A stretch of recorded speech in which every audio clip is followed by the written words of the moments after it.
Hello everyone, my self Sandeep Girdhar. जैसा कि आप सभी बच्चों को पता ही है बेटा, क्योंकि हमारा जो 10th चैप्टर है अभी कंप्लीट नहीं हुआ है।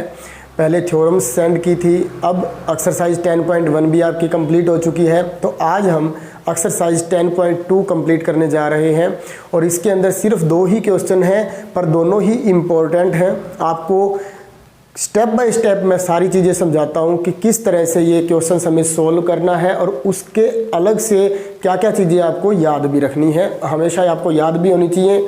और आपको लोअर क्लासेस के अंदर कोइन्ग्रुएंट जो हमारा टॉपिक आता है, अभी कोइन्ग्रुएंट कोई भी 2 फिगर्स कब होते हैं वो सारी चीज़ें आपको पता भी हैं। यदि नहीं पता है तो अभी थोड़ा सा मैं आपके क्वेश्चन स्टार्ट करने से पहले थोड़ा एक्सप्लेन कर देता हूँ, जिससे कि आपका जो बेसिक्स हैं वो क्लियर हो जाएगा। कई बार क्या होता है कि हम सिर्फ किसी क्वेश्चन को याद रखने की कोशिश करते हैं। मैथ्स में ऐसा नहीं करना आपको कभी भी। सबसे पहला जो आपका मेन टारगेट होना चाहिए वो यही होना चाहिए कि हमें क्वेश्चंस के जो बेसिक्स हैं उसे अंडरस्टैंड करने हैं, ना कि याद करने हैं, समझने हैं। समझ में यदि जो चीज़ आपको आ जाएगी तो वो लंबे समय तक आप उसको कर पाओगे, भूलोगे नहीं। तो चलिए हम सबसे पहले एक बार इसकी जो स्टेटमेंट है उसको रीड करते हैं। Recall that 2 circles are congruent if they have the same radii.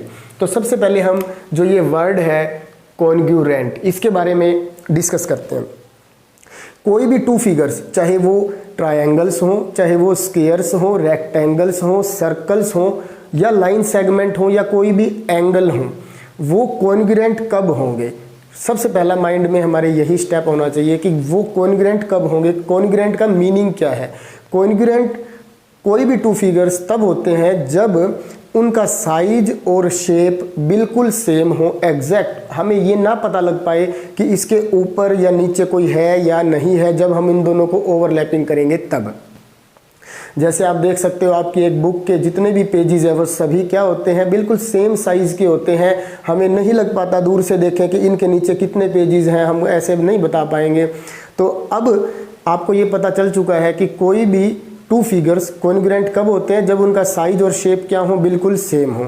तो अब हम बात करते हैं कि कोई भी 2 सर्कल कॉन्ग्रुएंट कब होंगे, जब उन दोनों सर्कल्स की रेडियस जो है वो क्या होंगी, सेम होंगी। तभी हम उन सर्कल्स को क्या बोल सकते हैं, कॉन्ग्रुएंट सर्कल बोल सकते हैं। ये आपको याद हो गया। अब देखो कॉन्ग्रुएंट के बाद इसमें अब ये लिखा गया है कि prove that equal chords of congruent circles subtend equal angles at their centres. कि कोई भी 2 कॉन्ग्रुएंट जो सर्कल हैं उसके अंदर जो इक्वल कोर्ड्स होंगी वो सेंटर के साथ भी इक्वल एंगल सबटेंड करेंगी। तो इस क्वेश्चन के अंदर हमें 2 सर्कल लेने होंगे। जैसे हमने ये 2 सर्कल ले लेते हैं। सपोज करते हैं इसका जो सेंटर है वो O है और इसका सेंटर O' ले लेते हैं। ये देखने में आपको थोड़े छोटे बड़े दिखाई दे रहे हैं, बट ये दोनों ही कॉन्ग्रुएंट लेके चलने हैं। हमें कॉन्ग्रुएंट की क्या पहचान है कि इसकी रेडियस और इसकी रेडियस जो है वो बिल्कुल क्या है, सेम है। तो अब हम यहाँ पे 2 कोड ले लेते हैं, लेट करते हैं। ये एक AB कोड है और यहाँ पे हम लेट कर लेते हैं ये CD कोड है। ये दोनों कोड्स हमें स्टेटमेंट के अकॉर्डिंग गिवन है इक्वल। तो यहाँ AB जो है वो इक्वल है CD के, और हमें ये प्रूव करना है कि ये दोनों कोड्स जो है ये सेंटर के साथ जो एंगल सबटेंड करेंगी वो एंगल इक्वल है। ये हमें प्रूव करना है। तो इसके लिए हम क्या लिखेंगे, गिवन में आप लिख सकते हो 2 congruent circles whose centers are O and O'। इसका सेंटर हम O और इसका सेंटर हम क्या ले लेते हैं, O'। और हमें ये भी पता है कि AO जो है वो इक्वल है, वैसे तो OB के इक्वल है, रेडियाई ऑफ सेम सर्कल। और हमें यहाँ CO के भी इक्वल लेके चलना होगा। क्यों लेके चलना होगा CO के इक्वल, क्योंकि ये दोनों जो सर्कल है वो कॉन्ग्रुएंट है।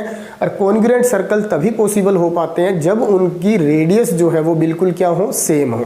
तो इसलिए BO जो है वो किसके इक्वल होगा, DO के। वैसे ये चारों एक दूसरे के सेम है।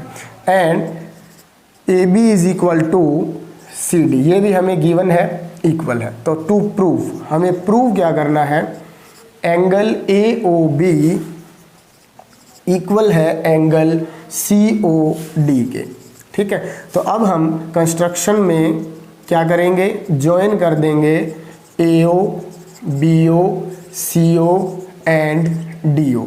अब प्रूफ में हमें क्या करना है, जो कि मेन हमारा है इसके अंदर प्रूफ। तो प्रूफ में हम क्या करेंगे, ये दोनों ट्रायंगल को कंसीडर करेंगे in triangle AOB and triangle COD। Number 1 AO जो है वो इक्वल होगा CO के, इसी तरह से सेकंड जो है BO है जो इक्वल है वो DO के है। अभी इसका हम रीज़न लिखते हैं, दोनों का सेम रीज़न होगा क्योंकि radii of congruent triangles, radii of congruent circles लिखना है हमें यहाँ। इसी तरह यहाँ भी सेम रीज़न रहेगा, रेडियाई ऑफ कॉन्ग्रुएंट सर्कल्स। ये दोनों सर्कल कॉन्ग्रुएंट हैं और कॉन्ग्रुएंट तभी पॉसिबल होते हैं जब रेडियस क्या हो, इक्वल हो। इसके बाद थर्ड पार्ट जो है हमारा वो है AB is equal to CD। ये हमारा थर्ड पॉइंट हो जाएगा। AB और CD इक्वल क्यों है, क्योंकि ये गिवन है, तो इसके सामने हम क्या रीज़न लिखेंगे, गिवन। तो by SSS congruency criteria triangle AOB is congruent to triangle COD।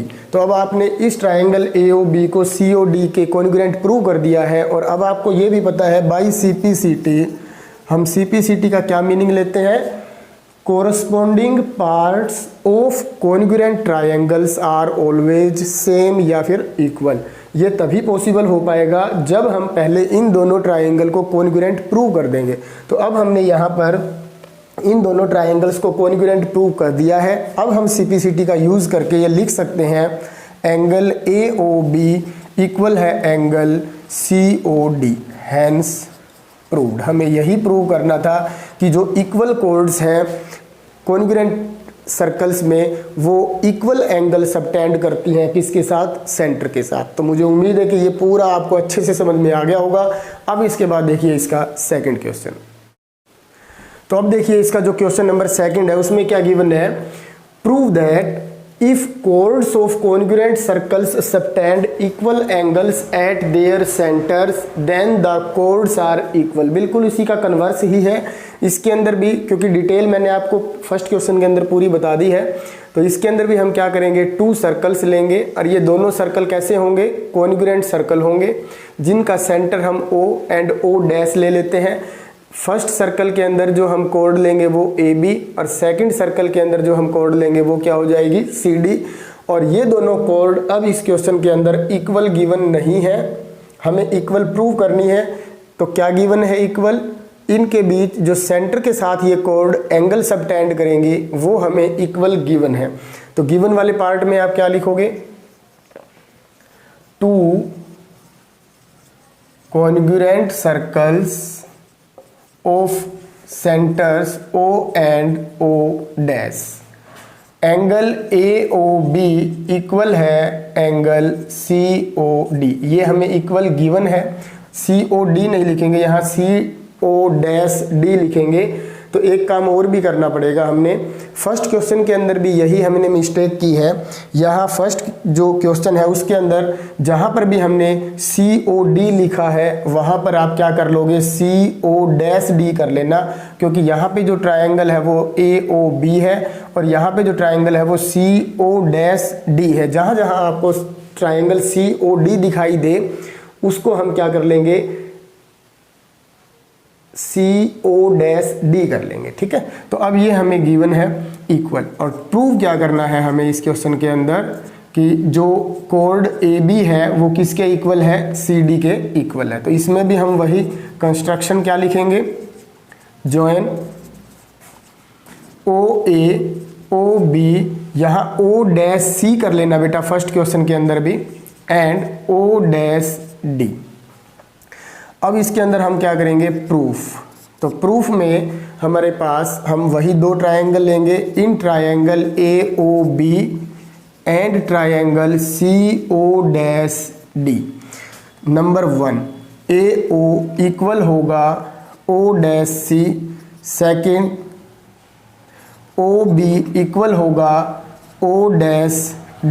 तो यहाँ पे हम रीज़न क्या देंगे, रेडियाई ऑफ कॉन्ग्रुएंट सर्कल्स क्या होती हैं? इक्वल। इसी तरह से रेडियाई ऑफ कॉन्ग्रुएंट सर्कल्स ये भी क्या होते हैं? इक्वल होते हैं। थर्ड रीजन जो हम देंगे, फर्स्ट क्वेश्चन के अंदर जो था हमारा, वहाँ पे वो हमारी कोड्स जो थी वो इक्वल थी, पर इसके अंदर कोड्स इक्वल नहीं है। एंगल गिवन है, एंगल AOB इक्वल है एंगल CO'D, ये हमें गिवन है इक्वल। तो by side angle side congruency criteria triangle AOB is congruent to triangle CO'D।